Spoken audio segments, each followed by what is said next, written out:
மும்பையில் புழுதி புயல் காரணமாக ஒரு பிரம்மாண்ட இரும்பு பேனர் பெட்ரோல் பங்க் மேல விழுந்ததுல இதுவரைக்கும் 14 பேர் இறந்திருக்காங்க, பல பேர் காயமடைஞ்சிருக்காங்க.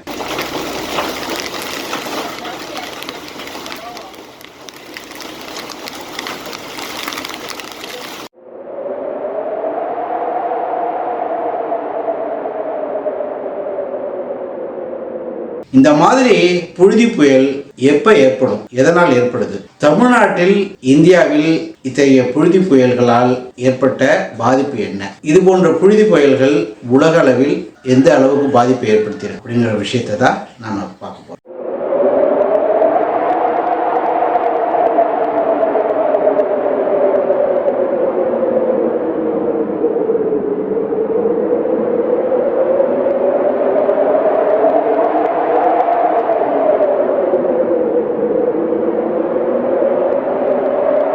Hi friends, welcome to RR facts. நான் உங்கள் ராமலிங்கம். புழுதி புயல் பொதுவாக வறண்ட பகுதியில் மட்டும்தான் ஏற்படக்கூடிய ஒரு வானியல் நிகழ்வு. இது காற்று மண்டலத்துடைய வேகம் ஒரு குறிப்பிட்ட வேகத்தை விட அதிகரிக்கும் போது மணல் மற்றும் தூசி, லேசான குப்பைகளை கலந்து கொண்டு காற்றோடு பயணிக்கிற ஒரு நிகழ்வு தான் இந்த புழுதி புயல்.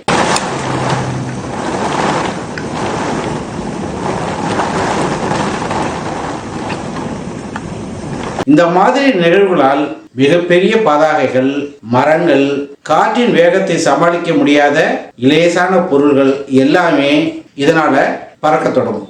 இப்படிப்பட்ட சம்பவம் தான் மும்பையில் இப்ப நடந்திருக்கு. இந்த மாதிரி புழுதி புயல் பாதிப்புகள் அரேபிய தீபகற்பத்தை ஒட்டிய சஹாரா பாலைவனத்துல அடிக்கடி நடக்கிற ஒரு நிகழ்வு. இந்த புழுதி புயல்ல ஒரு இடத்துல இருக்கும் மண் காற்றின் வேகத்தோடு கலந்து மற்றொரு இடத்துல மழை போல குவியக்கூடியது. இதே போல அரபிக்கடலை ஒட்டி அமைந்திருக்கிற ஈரான், பாகிஸ்தான், இந்தியாவின் சில பகுதிகளில் புழுதி புயல் ஏற்படுறது வழக்கமா இருக்கு. அப்போ வறண்ட பகுதியில் இருக்கிற மண், குப்பைகள் எல்லாம் காற்றோடு அடித்து செல்லப்பட்டு காற்றின் வேகம் தடைபடக்கூடிய பகுதியிலேயோ அல்லது காற்றின் சுழற்சி வேகம் குறையக்கூடிய பகுதியிலேயோ அந்த குப்பைகளும் தூசும் படிவது வாடிக்கையான விஷயம்.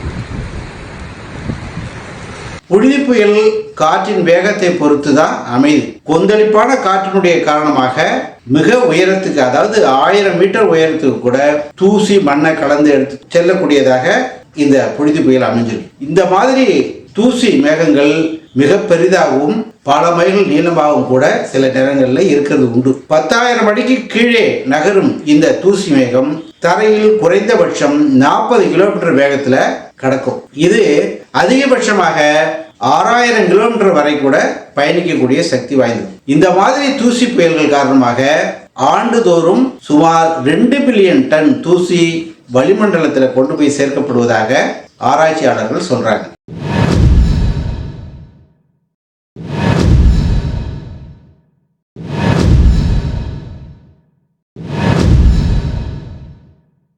சாதாரணமா ஒரு புழுதி புயல் 200 டன்களுக்கு மேல தூசியை சுமந்து செல்லக்கூடிய ஆற்றல் கொண்டது. அதிகமாக தூசியை சுமந்து செல்லும் காற்று மண்டலத்தை உடையது அரேபிய தீபகற்பம் தான். இந்த புழுதி புயல் காற்று நிலையற்றதாக காணப்படும் போது நிகழக்கூடிய ஒரு விஷயம். இதனாலதான் காற்று ஒரு இடத்துல தாழ்ந்து ஒரு இடத்துல உயர்ந்து அலை போல மாறி வீசும்போது தரையில் இருக்கிற காற்றினால் அசையக்கூடிய பொருள்கள் காற்றோடு மேலே எழும்பி காற்று எந்த பகுதியில் மீண்டும் தரையில் மோதுகிறதோ அங்கே சென்றடையும். இந்த காற்றினுடைய அலை காரணமாக ஏற்படக்கூடிய அழுத்தத்தை தாங்க முடியாமல் ஆஸ்பெஸ்டாஸ் கூரைகள், பேனர்கள், மிக உயரமான காற்றை தடுக்கக்கூடிய மரங்கள் தரையில சரியிறது வழக்கம்.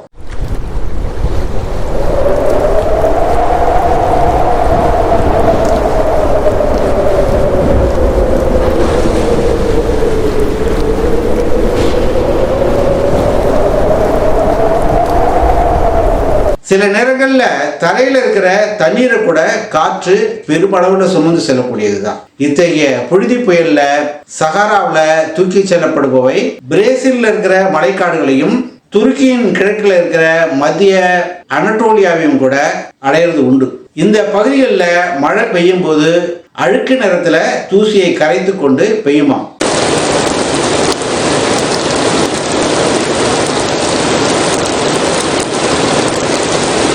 இத்தகைய மழையால சுவாச பிரச்சனை இருக்கிறவங்க அதிகமா பாதிக்கப்பட்டுறது உண்டு. இப்ப புழுதி புயல் அதிகரித்து வர்றதுக்கு முக்கிய காரணம் காலநிலை மாற்றம். பூமியில அதிக அளவுக்கு தூசியும் குப்பைகளும் சேர்றதுதான் காரணமா இருக்கிறதாக விஞ்ஞானிகள் சொல்றாங்க.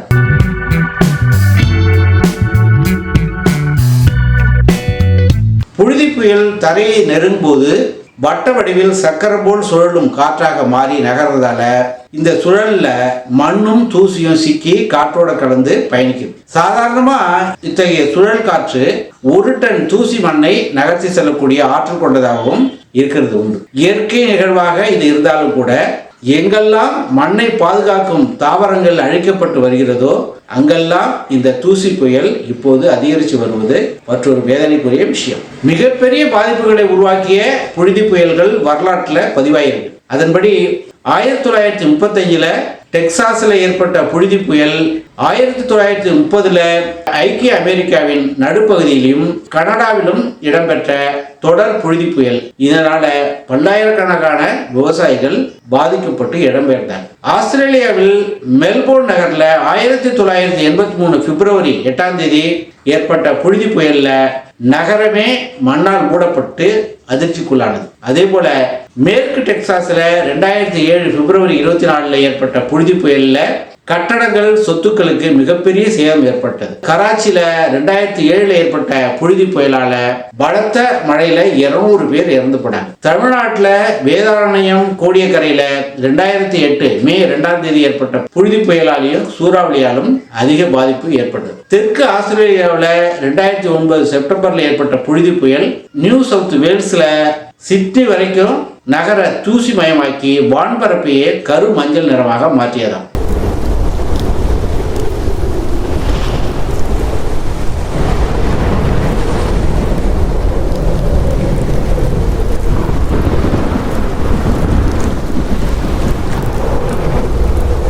ரெண்டாயிரத்தி 2009 ஆஸ்திரேலியாவை தாக்கின ரெட் டான் அப்படிங்கிற தூசி புயல் கண்டம் முழுவதும் சுமார் 5 மில்லியன் டன் மணல் மற்றும் தூசியை நகர்த்தினதாக ஆராய்ச்சியாளர்கள் கணக்கிட்டிருக்காங்க. அதே போல ஆப்பிரிக்காவில் இருக்கிற சஹாரா பாலைவனம் ஆயிரக்கணக்கான கிலோமீட்டர்கள் பயணிக்கக்கூடிய தூசி புயல்களின் போது வளிமண்டலத்துல தொடர்ந்து அதிக அளவு மணலை வெளியேற்றி வர்றது இப்ப தெரிய வந்திருக்கு. வடக்கு ஜெர்மனியில பெரும் மணல் புயல் ஒன்று நெடுஞ்சாலையை 2011 ஏப்ரல் மாதம் தாக்குனது. அதுல சாலையில போயிட்டு இருந்த 80க்கும் மேற்பட்ட வாகனங்கள் தூக்கி வீசப்பட்டு அதில் பல பேர் உயிரிழந்து போனாங்க.